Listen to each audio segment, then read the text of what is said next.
identical stuff with this mind. He proceeded from it, and he can so identify himself with that he may know what it knows. My Father is greater than I, said Jesus. I come from him. I and my Father are one. He showeth the Son all things. The Spirit shall guide you into all truth. Your identification of yourself with the infinite must be accomplished by conscious recognition on your part, recognizing it as a fact that there is only one God, and that all intelligence is the one substance. You must first affirm something after this. There is only one, and that one is everywhere. I surrender myself to conscious unity with the highest, not I, but the Father. I will to be one with the Supreme and to lead the divine life. I am one with the infinite consciousness. There is but one mind, and I am that mind. I that speak unto you am he. If you have been thorough in the work as outlined in the preceding chapters, if you have attained to the true viewpoint, and if your consecration is complete, you will not find conscious identification hard to attain. And once it is attained, the power you seek is yours, for you have made yourself one with all the power there is. Chapter 10. Idealization. You are a thinking center, an original substance, and the thoughts of original substance have creative power. Whatever is formed in its thought and held as a thought form must come into existence as a visible and so-called material form.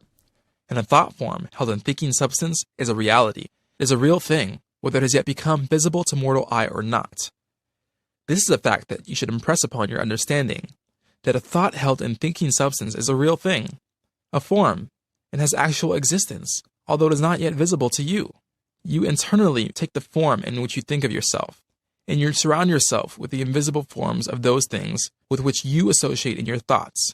If you desire a thing, picture it clearly, and hold the picture steadily in mind till it becomes a definite thought form.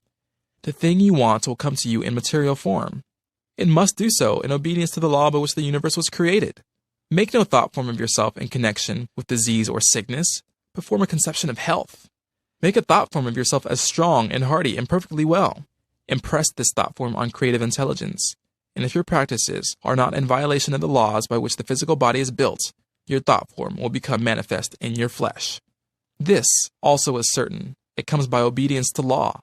Make a thought form of yourself as you desire to be, and set your ideal as near to perfection as your imagination is capable of forming to the conception. Let me illustrate. If a young law student wishes to become great, let him picture himself, while attending to the viewpoint, consecration, and identification as previously directed, as a great lawyer, pleading his case with matchless eloquence and power before the judge and jury, as having an unlimited command of truth, of knowledge, and of wisdom. Let him picture himself as the great lawyer in every possible situation and contingency, while he is still only the student in all circumstances. Let him never forget or fail to be the great lawyer in his thought form of himself. As the thought form grows more definite and habitual in his mind, the creative energies, both within and without, are set at work. He begins to manifest the form from within, and all the essentials without, which go into the picture, begin to be impelled toward him. Nothing can prevent him from becoming what he wishes to be. In the same general way, the musical student pictures himself as performing perfect harmonies and is delighting vast audiences. The actor forms the highest conception he is capable of in regard to his art, and applies this conception to himself. The farmer and the mechanic do exactly the same thing. Fix upon your ideal of what you wish to make of yourself. Consider well and be sure that you make the right choice, that is, the one which will be the most satisfactory to you in a general way. Do not pay too much attention to the advice or suggestions of those around you. Do not believe that anyone can know better than yourself what is right for you. Listen to what others have to say, but always form your own conclusions. Do not let other people decide what you are to be. Be what you feel that you can and want to be. Do not be misled by a false notion of obligation or duty. You can owe no possible obligation or duty to others, which should prevent you from making the most of yourself. Be true to yourself, and you cannot then be false to any man. When you have fully decided what thing you want to be, form the highest conception of that thing that you are capable of imagining, and make that conception a thought form. Hold that thought form as a fact, as the real truth about yourself, and believe in it. Close your ears to all adverse suggestions.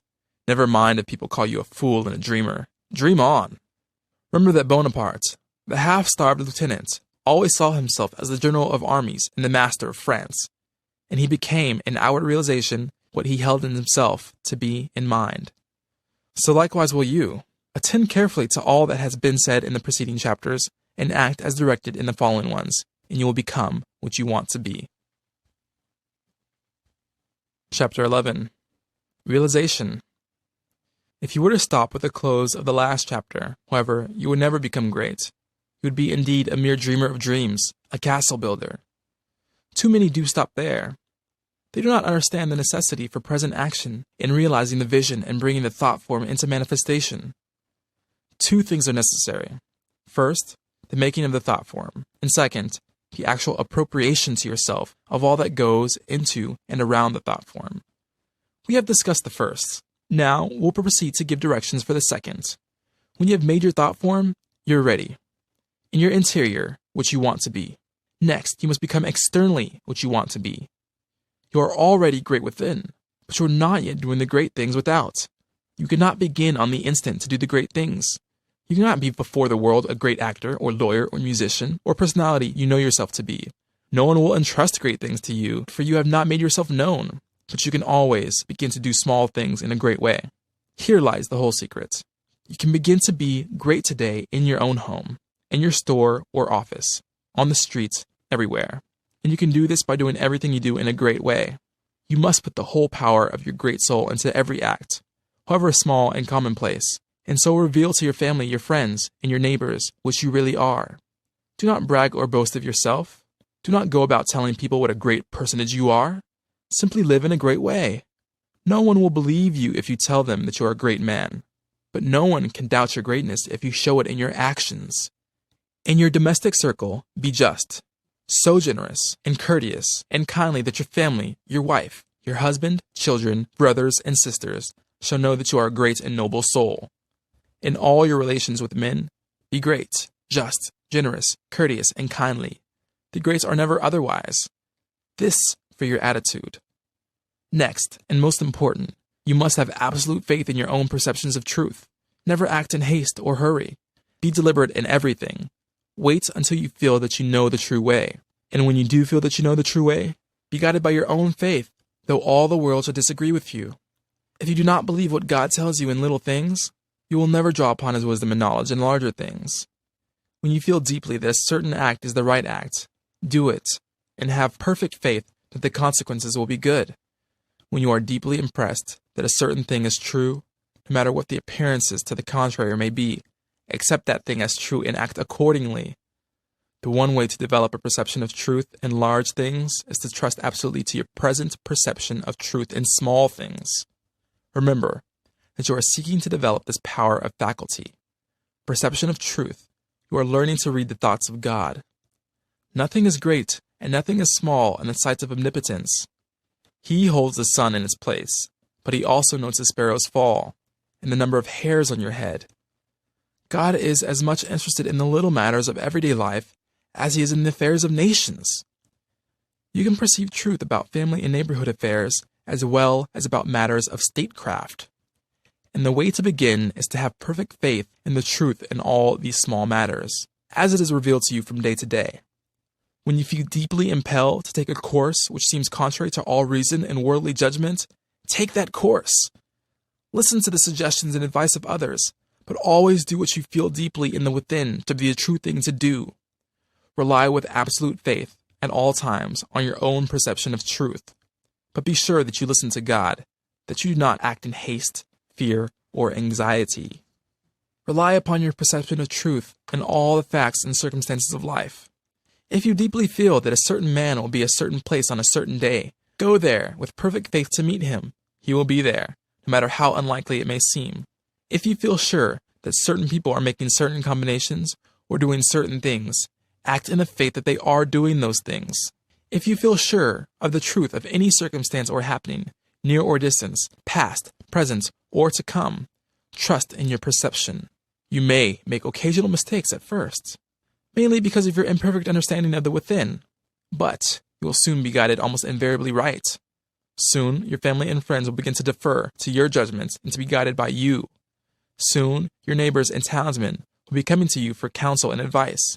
Soon, you will be recognized as one who is great in small things, and you will be called upon more and more to take charge of larger things. All that is necessary is to be guided absolutely in all things by your inner light, your perception of truth. Obey your soul. Have perfect faith in yourself. Never think of yourself with doubt or distrust, or as one who makes mistakes. If I judge, my judgment is just, for I seek not honor from men, but from the Father only. Chapter 12. Hurry and Habit. No doubt you have many problems, domestic, social, physical, and financial, which seem to you to be pressing for instant solution. You have debts which must be paid, or other obligations which must be met. You are unhappily or inharmoniously placed, and feel that something must be done at once. Do not get into a hurry and act for superficial impulses. You can trust God for the solution of all your personal riddles. There is no hurry, there's only God, and all is well with the world. There's an invincible power in you, and that same power is in the things you want. It is bringing them to you and bringing you to them. This is a thought that you must grasp and hold continuously, that the same intelligence which is in you is in the things you desire. They are impelled towards you as strongly and decidedly as your desire impels you towards them. The tendency of a steadily held thought must be to bring the things you desire to you and to group them around you. So long as you hold your thoughts and your fate right, all must go well. Nothing can be wrong but your own personal attitude, and that will not be wrong if you trust and are not afraid. Hurry is a manifestation of fear. If you act with perfect faith in your own perceptions of truth, you will never be too late or too early, and nothing will go wrong. If things appear to go wrong, do not get disturbed in mind. It is only an appearance. Nothing can go wrong in this world but yourself, and you can go wrong only by getting into the wrong mental attitude. Whenever you find yourself getting excited, worried, or into the mental attitude of hurry, sit down and think it over. Play a game of some kind, or take a vacation. Go on a trip and all will be right when you return. So surely as you find yourself in the mental attitude of haste, just so surely may you know that you are out of the mental attitude of greatness. Hurry and fear will instantly cut your connection with the universal mind. You will get no power, no wisdom, and no information until you are calm. And to fall into the attitude of hurry will check the action of the principle of power within you. Fear turns strength to weakness. Remember that poise and power are inseparably associated. The calm and balanced mind is the strong and great mind. The hurried and agitated mind is the weak one. Whenever you fall into the mental state of hurry, you may know that you have lost the right viewpoint. You are beginning to look upon the world or some part of it as going wrong. At such times, read chapter 6 of this book.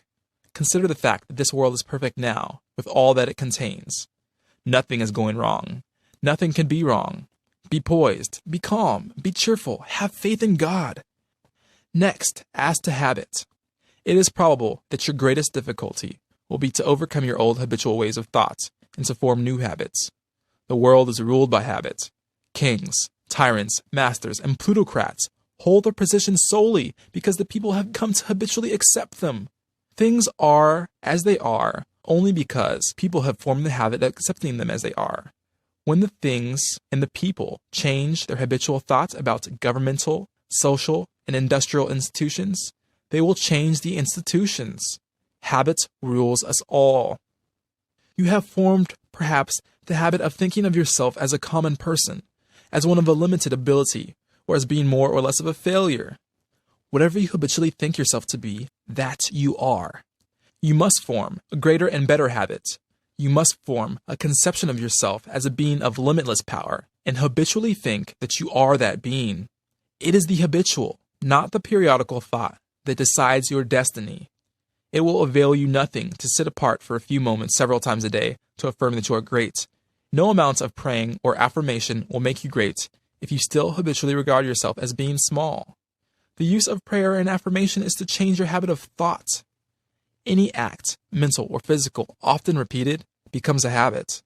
The purpose of mental exercises is to repeat certain thoughts over and over and over until the thinking of those thoughts becomes constant and habitual. The thoughts we continually repeat become convictions. What you must do is to repeat the new thought of yourself until it is the only way in which you think of yourself. Habitual thought, and not environment or circumstance, has made you what you are.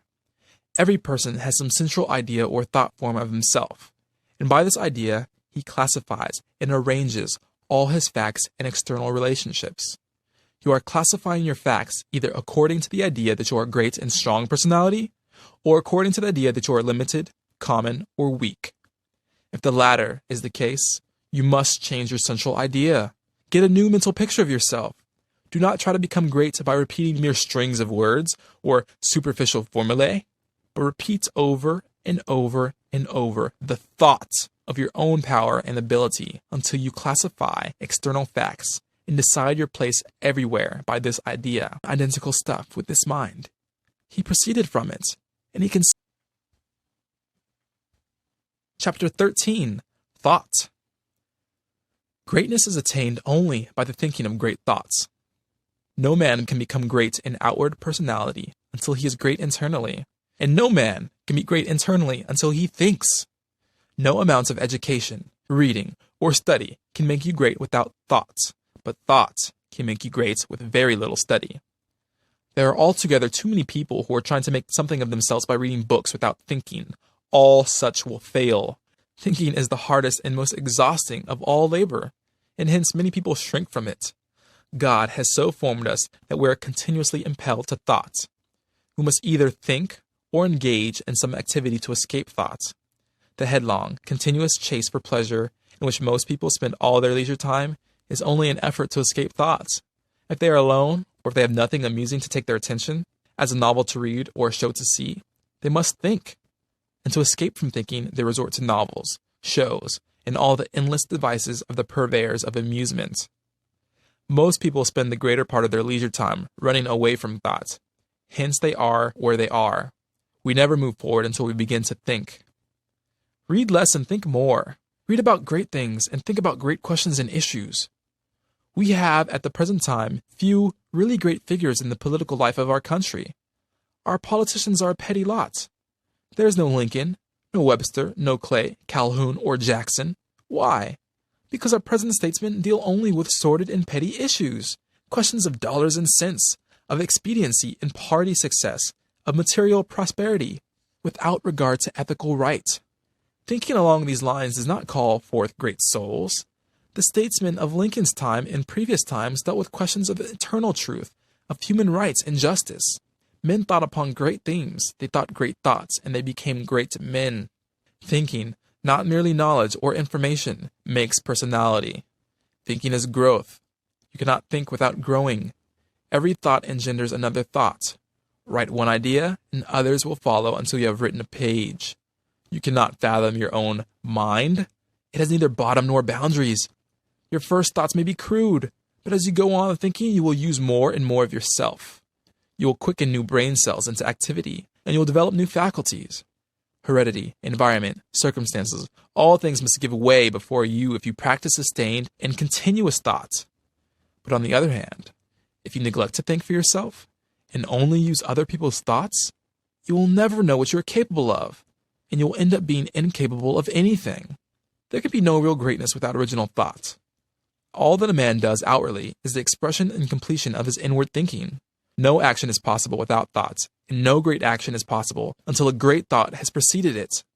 Action is the second form of thought, and personality is the materialization of thought. Environment is the result of thought. Things group themselves or arrange themselves around you according to your thought. There is, as Emerson says, some central idea or conception of yourself by which all the facts of your life are arranged and classified. Change the central idea, and you change the arrangement or classification of all the facts and circumstances of your life. You are what you are because you think as you do. You are where you are because you think as you do. You see the immense importance of thinking about the great essentials set forth in preceding chapters. You must not accept them in any superficial way. You must think about them until they are part of your central idea. Go back to the matter of point of view and consider, and in all its bearings, the tremendous thought that you live in a perfect world among perfect people, and that nothing can possibly be wrong with you but your own personal attitude. Think about all this until you fully realize all that it means to you. Consider that this is God's world, and that is the best of all possible worlds, that He has brought it thus far towards completion by the processes of organic, social, and industrial evolution, and that is going on to greater completeness and harmony. Consider that there's one great, perfect, intelligent principle of life and power causing all the changing phenomena of the cosmos. Think about all this until you see that it is true, until you comprehend how you should live and act as a citizen of such a perfect whole. Next, think of the wonderful truth that this great intelligence is in you. It is your own intelligence. It is an inner light impelling you towards the right thing and the best thing, the greatest act, and the highest happiness. It is a principle of power in you, giving you all the ability and genius there is. Consider what is meant by your consecration of yourself when you say, "I will obey my soul." This is a sentence of tremendous meaning. It must revolutionize the attitude and behavior of the average person. Then, think of your identification with this great Supreme, that all its knowledge is yours, and all its wisdom is yours, for the asking. You are a god if you think like a god. If you think like a god, you cannot fail to act like a god. Divine thoughts will surely externalize themselves in a divine life. Thoughts of power will end in a life of power. Great thoughts will manifest in a great personality. Think well of all this, and then you are ready to act. Chapter 14. Action at Home. Do not merely think that you are going to become great. Think that you are great now. Do not think that you will begin to act in a great way at some future time. Begin now. Do not think that you will act in a great way when you reach a different environment. Act in a great way where you are now. Do not think that you will begin to act in a great way when you begin to deal with great things. Begin to deal in a great way with small things. Do not think that you'll begin to be great when you get among more intelligent people, or among people who understand you better. Begin now to deal in a great way with the people around you. If you are not in an environment where there is scope for your best powers and talents, you can move in due time. But meanwhile, you can be great where you are. Lincoln was as great when he was a backwoods lawyer as when he was a president. As a backwoods lawyer, he did common things in a great way, and that made him president. Had he waited until he reached Washington to begin to be great, he would have remained unknown. You are not made great by what you receive from others, and you can never manifest greatness so long as you depend on others. You will manifest greatness only when you begin to stand alone. Dismiss all thoughts of reliance on externals, whether things, books, or people. As Emerson said, Shakespeare will never be made by the study of Shakespeare. Shakespeare will be made by the thinking of Shakespearean thoughts. Never mind how the people around you, including those of your own household, may treat you. That has nothing to do at all with your being great. That is, it cannot hinder you from being great.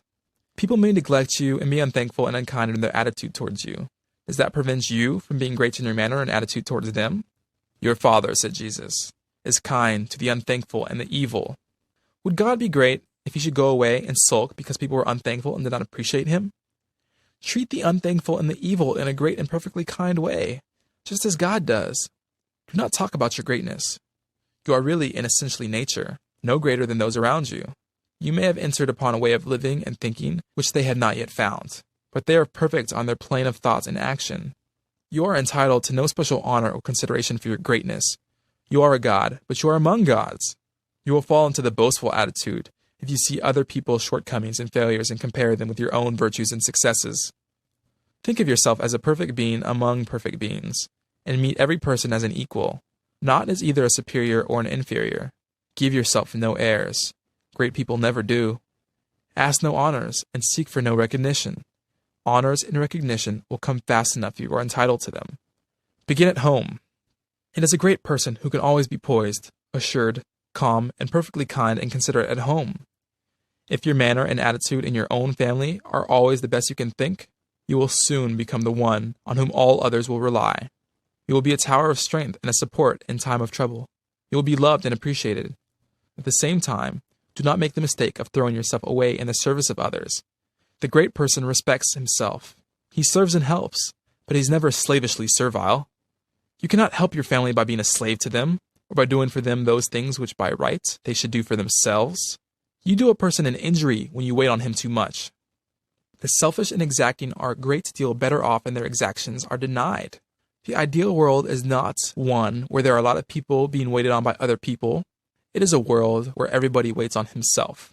But do not allow yourself to be made a slave to the whims, caprices, exactions, or slavish desires of any member of your family. To do so is not great, and it works an injury to the other party. Do not become uneasy over the failures or mistakes of any member of your family and feel that you must interfere. Do not be disturbed if others seem to be going wrong and feel that you must step in and set them right. Remember that every person is perfect on his own plane. You cannot improve on the work of God. Do not meddle with the personal habits and practices of others, though they are your nearest and dearest. These things are none of your business. Nothing can be wrong but your own personal attitude. Make that right, and you will know that all else is right. You are a truly great soul when you can live with those who do things which you do not do, and yet refrain from either criticism or interference. Do the things which are right for you to do, and believe that every member of your family is doing the things which are right for him. Nothing is wrong with anybody or anything. Behold, it is all very good. Do not be enslaved by anyone else, but be just as careful that you do not enslave anyone else to your own notion of what is right. Think, and think deeply and continuously. Be perfect in your kindness and consideration. Let your attitude be that of a god among gods, and not that of a god among inferior beings. This is the way to be great in your own home. Chapter 15. Action abroad. The rules which apply to your action at home must apply to your action everywhere. Never forget for an instant that this is a perfect world, and that you are God among gods. You are as great as the greatest, but all are your equals. Rely absolutely on your perception of truth. Trust to the inner light rather than to reason. But be sure that your perception comes from the inner light. Act in poise and calmness. Be still and attend on God. Your identification of yourself with the All-Mind will give you all the knowledge you need for guidance in any contingency which may arise in your own life or in the lives of others. It is only necessary that you should be supremely calm and rely upon the eternal wisdom which is within you. If you act in poise and faith, your judgment will always be right, and you will always know exactly what to do. Do not hurry or worry. Remember Lincoln in the dark days of the war. James Freeman Clarke relates that after the Battle of Fredericksburg, Lincoln alone furnished a supply of faith and hope for the nation. Hundreds of leading men from all parts of the country went sadly into his room and came out cheerfully and hopeful. They had stood face to face with the highest and had seen God in this lank, ungainly, patient man. Have perfect faith in yourself and in your own ability to cope with any combination of circumstances that may arise. Do not be disturbed if you are alone. If you need friends, they will be brought to you at the right time. Do not be disturbed if you feel that you are ignorant. The information that you need will be furnished when it is time for you to have it. If there is a particular man you need to know, he will be introduced to you. If there is a particular book you need to read, it will be placed in your hands at the right time. All the knowledge you need will come to you from both external and internal sources. Your information and your talents will always be equal to the requirements of the occasion. Remember that Jesus told his disciples not to worry as to what they should say when brought before the judges. He knew that the power in them would be sufficient for the needs of the hour. As soon as you awaken and begin to use your faculties in a great way, you will apply power to the development of your own brain. New cells will be created and dormant cells quickened into activity, and your brain will be qualified as a perfect instrument for your mind. Do not try to do great things until you are ready to go about them in a great way. If you undertake to deal with great matters in a small way, that is, from a low viewpoint, or with incomplete consecration and wavering faith and courage, you will fail. Do not be in a hurry to do great things. Doing great things will not make you great, but becoming great will certainly lead you to the doing of great things. Begin to be great where you are and in the things you do every day. Do not be in haste to be found out or recognized as a great personality. Do not be disappointed if men do not nominate you for office within a month after you begin to practice what you read in this book. Great people never seek for recognition or applause. They are not great because they want to be paid for being so. Greatness is a reward in enough for itself. The joy of being something and of knowing that you are advancing in the greatest of all joys possible to man. If you begin in your own family, as described in the preceding chapter, and then assume the same mental attitude with your neighbors, friends, and those you meet in business, you will soon find that people are beginning to depend on you. Your advice will be sought, and a constantly increasing number of people will look to you for strength and inspiration, and rely upon your judgment. Here, as in the home, you must avoid meddling with other people's affairs. Help all that come to you, but do not go about officially endeavoring to set other people right. Mind your own business. It is no part of your mission in life to correct people's morals, habits, or practices. Lead a great life, doing all things with a great spirit in a great way, and give to him that asketh of thee as freely as ye have received. But do not force your help or your opinions upon any man. If your neighbor wishes to smoke or drink, it is his business. It is none of yours until he consults you about it. If you lead a great life and do no preaching, you will save 1,000 times as many souls as one who leads a small life and preaches continuously. If you hold the right viewpoint of the world, others will find it out and be impressed by it through your daily conversation and practice. Do not try to convert others to your point of view, except by holding it and living accordingly. If your consecration is perfect, you do not need to tell anyone. It will speedily become apparent to all that you are guided by a higher principle than the average man or woman. If your identification with God is complete, you do not need to explain the fact to others. It will be self-evident. To become known as a great personality, you have nothing to do but to live. Do not imagine that you must go charging about the world like Don Quixote, tilting at windmills and overturning things in general, in order to demonstrate that you are somebody. Do not go hunting for big things to do. Live a great life where you are, and in the daily work you have to do, and greater works will surely find you out. Big things will come to you, asking to be done. Be so impressed with the value of a man that you treat even a beggar or the tramp with the most distinguished consideration. All is God. Every man and woman is perfect. Let your manner be that of a god addressing other gods. Do not save all your consideration for the poor. The millionaire is as good as the tramp. This is a perfectly good world, and there's not a person or thing in it that is not exactly right. Be sure that you keep this in mind in dealing with things and men.